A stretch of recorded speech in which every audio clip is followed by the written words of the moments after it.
Liburan yang panjang memang selalu membiaskan cerita yang menarik. Bisa menyenangkan atau bahkan sebaliknya. Siapa yang mau liburan yang seharusnya menyenangkan harus berakhir dengan pengalaman pahit.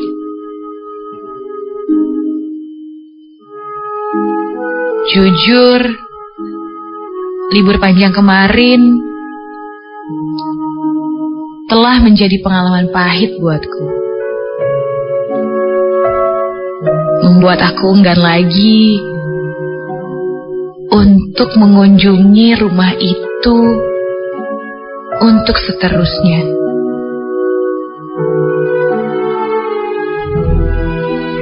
Aku menghentikan mobilku yang akhirnya mengantarkanku sampai ke sebuah rumah di daerah Bandung Tengah. Daerah yang sepi namun dekat dengan keramaian Bandung.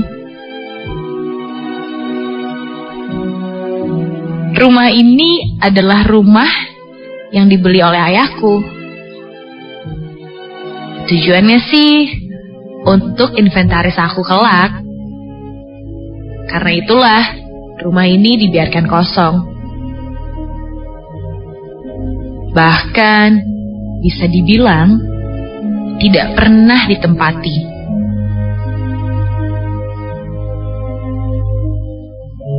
Namun barang-barang rumah tangga seperti tempat tidur, lemari, dan meja-meja sudah tertata rapi. Bahkan sebagian adalah barang-barang seni dan peninggalan keluarga.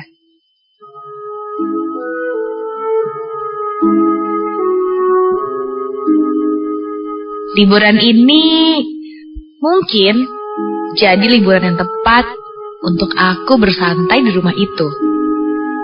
Ya, sekalian bersih-bersih juga. Dan ini memang liburan yang kubutuhkan. Bersantai di tempat yang nyaman sambil mengerjakan tugas akhirku. Setelah selesai membuat coklat panas malam itu, aku beranjak ke kamar atas dan mulai mengerjakan laporan tugas akhirku. Suasananya sangat sepi. Pas sekali dengan keinginanku. Saking heningnya, aku benar-benar merasa sendirian di rumah itu.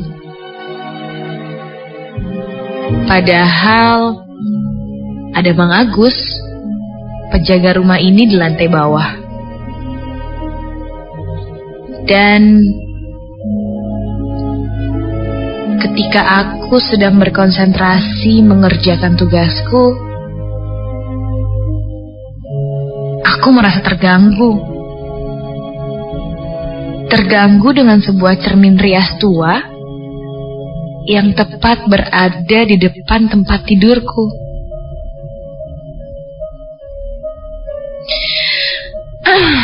Cermin tuanya geser dikit Serem habisnya, ngadep tempat tidur banget. Aku pun menggesernya.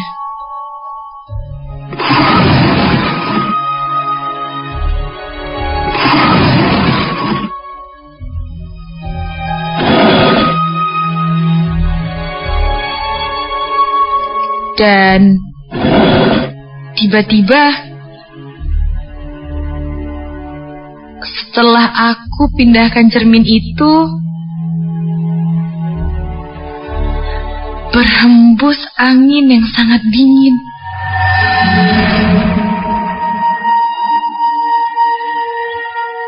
Seketika aku memegang tengkukku dan berpikir, dari mana ya asalnya arah angin ini? Padahal jendelanya dan pintu sudah tertutup rapat. Aku pikir ini mungkin hanya angin biasa.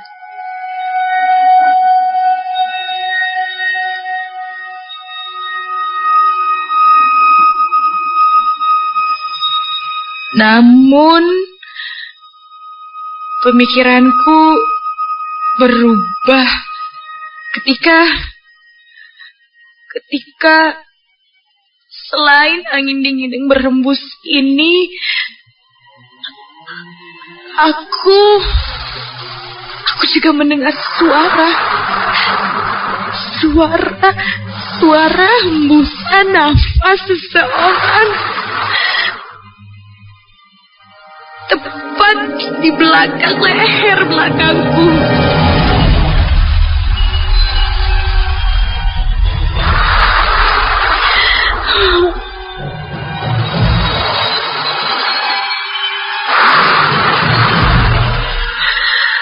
Seketika bulu kuduku berdiri.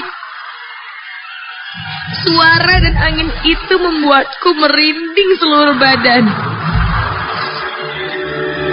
Aku pun berbalik, mencoba melihatnya, dan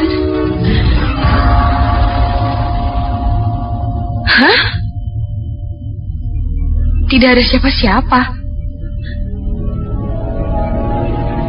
Ya, tidak ada siapa-siapa.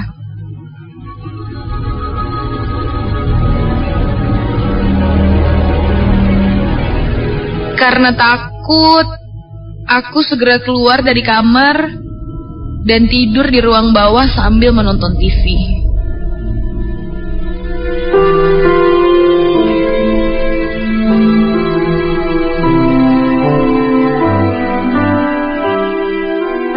Esoknya, aku mulai menelusuri rumah ini. Ternyata rumah ini lumayan besar. Dan aku baru tahu kalau rumah ini mempunyai sebuah ayunan yang nampak sangat indah. Aku pun duduk di atas ayunan itu dan melihat ke rumah ini. Namun, ada yang aneh. Setelah aku pikir lagi, rumah bagian depan ini nampak menyeramkan. Karena balkon di sebelah kamarku di lantai atas itu dibiarkan jelek, kotor, dan berjamur. Dan sepertinya sudah dibiarkan begitu saja sejak lama. Sedangkan sekelilingnya sudah sangat rapi. Aku jadi penasaran. Balkon itu dibiarkan rusak seperti itu. Saat aku tanya Mang Agus yang sedang menggunting rumput saat itu, Mang Agus pun tidak terlalu banyak komentar. Hanya saja, Mang Agus bilang, "Jangan terlalu lama di depan sini, gak baik." Begitu kata Mang Agus. Mang Agus khawatir aku diganggu pemuda iseng di sini. Tapi aku yakin bukan itu masalahnya. Tapi balkon rumah ini.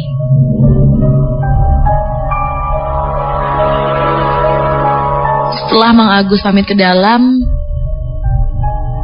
aku pun masih duduk di atas ayunan sambil melihat balkon itu. Dan setelah agak bosan, aku pergi. Lalu,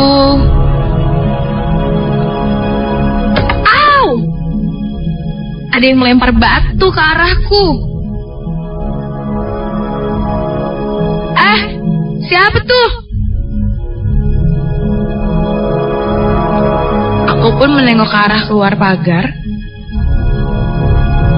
Dan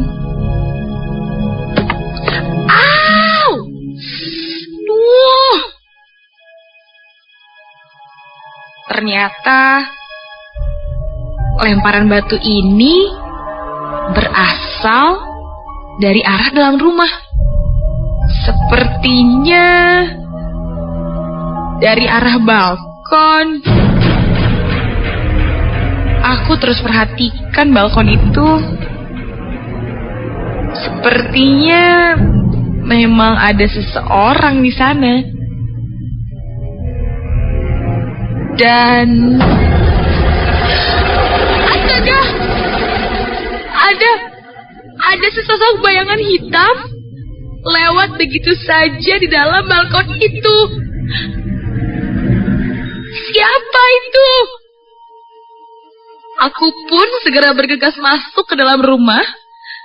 Lalu aku ke atas untuk memastikan siapa yang berada di sana. Tapi ternyata tidak ada siapa-siapa di balkon itu. Aku mulai berpikir bahwa ada yang tidak beres dengan balkon ini. Aku duduk terdiam, memandang balkon ini, sampai tiba-tiba saja cermin tuanya geser dikit Serem habisnya, ada tempat tidur banget. Dari arah kamarku, aku mendengar suaraku sendiri. Saat sedang memindahkan cermin tua di depan tempat tidurku semalam. Perlahan aku dekati kamarku dan aku buka pintunya. Aku melangkah masuk ke kamarku dan tidak ada siapa-siapa.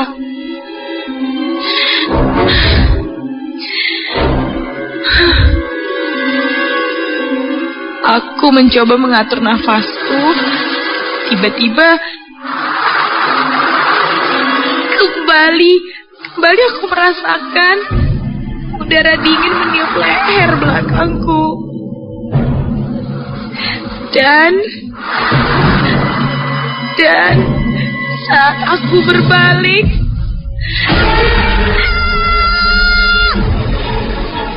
tepat di pintuku berdiri sesosok wanita dengan rambut panjang hitam, gaun hitam, dan mukanya pun hitam seperti terbakar.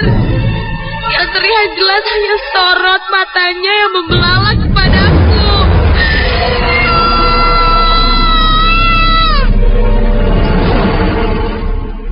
Teriakanku membuat Mang Agus datang dan langsung menenangkanku.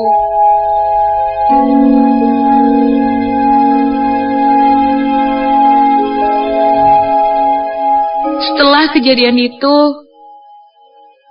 aku langsung menelepon ayahku dan menceritakan kejadian yang aku alami di rumah ini. Aku rasa ayah tidak mau jujur. Dan setelah itu, aku mendesak Mang Agus untuk bercerita. Dan akhirnya, Mang Agus pun mau bercerita bahwa balkon itu tidak pernah dipugar sejak pertama kali ada. Meski ada renovasi di rumah ini, balkon itu tidak boleh sama sekali disentuh atau diperbaiki. Karena itu adalah syarat agar yang ayahku punya bisa tinggal. Dan posisi benda di rumah ini pun tidak boleh dipindahkan. Dan Mang Agus yakin ini bermula ketika aku memindahkan posisi cermin itu, di mana menurutnya cermin itu bukan cermin biasa, melainkan cermin dari penunggu yang paling sakti di rumah ini.